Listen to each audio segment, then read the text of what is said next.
ഞങ്ങൾ ഈ രാജ്യത്തെ ഗോരക്ഷകർ. ഈ രാജ്യത്തെ മനുഷ്യരെക്കാളും വലുത് ഞങ്ങൾക്ക് പശുക്കളാണ്. ഈ രാജ്യത്തെ മതമുള്ളവനെയും മതമില്ലാത്തവനെയും ഇല്ലാതാക്കി വർഗീയ ഫാസിസ്റ്റുകൾക്ക് വേണ്ടി പോരാടുന്നവരാണ് ഞങ്ങൾ. ഞങ്ങൾക്കെതിരെ ശബ്ദമുയർത്തിയാൽ രാജസ്ഥാനിലെയും ബീഹാറിലെയും ജാർഖണ്ഡിലെയും അവസ്ഥ ഇവിടെയും ഉണ്ടാകും. ഇവിടെയും ഉണ്ടാകും. അതല്ലെങ്കിൽ തല്ലിക്കൊല്ലും, അതല്ലെങ്കിൽ ചുട്ടുകൊല്ലും. എവിടെ നിങ്ങൾ രക്ഷകർ? ഞങ്ങളിലില്ല ഹൈന്ദവ രക്തം, ഞങ്ങളിലില്ല മുസ്ലിം രക്തം, ഞങ്ങളിലില്ല ക്രൈസ്തവ രക്തം എന്ന് പറഞ്ഞുകൊണ്ട് നിങ്ങളെ സംരക്ഷിക്കണമെന്ന് അവകാശപ്പെടുന്നവരെവിടെ?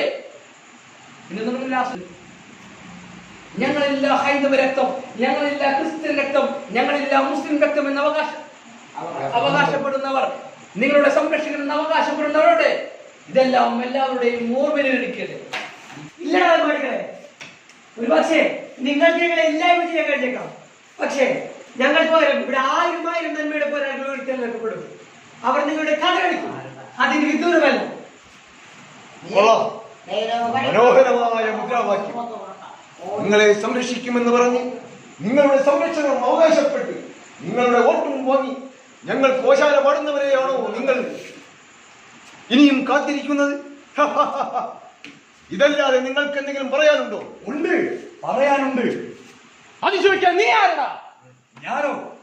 അധികാര ഫാസിസ്റ്റുകളുടെ തെമ്മാടിത്തരത്തെ എതിർക്കാൻ നമ്മുടെ രാജ്യത്തെ വിദേശികൾക്ക് വിറ്റുനാടിനെ ഒത്തുകൊടുക്കുന്നവർക്കെതിരെ ശബ്ദിക്കാൻ, പശുവിന്റെയും ബീഫിന്റെയും ദളിതന്റെയും മുസൽമാന്റെയും പേരിൽ നിങ്ങൾ നടത്തുന്ന ആൾക്കൂട്ട കൊലപാതകങ്ങളെ പ്രതിരോധിക്കാൻ, വർഗീയ ഫാസിസ്റ്റുകളെ ഈ നാട്ടിൽ നിന്നും തുടച്ചു മാറ്റാൻ, വിശപ്പിന്റെയും ഭയത്തിന്റെയും ഈ സമൂഹത്തെ രക്ഷിക്കാൻ സോഷ്യൽ ഡെമോക്രാറ്റിക് പാർട്ടി ഓഫ് ഇന്ത്യയുടെ SDP-യുടെ ഒരു എളിയ പ്രവർത്തകൻ ഇവിടെ ഞാൻ ഒറ്റക്കല്ല.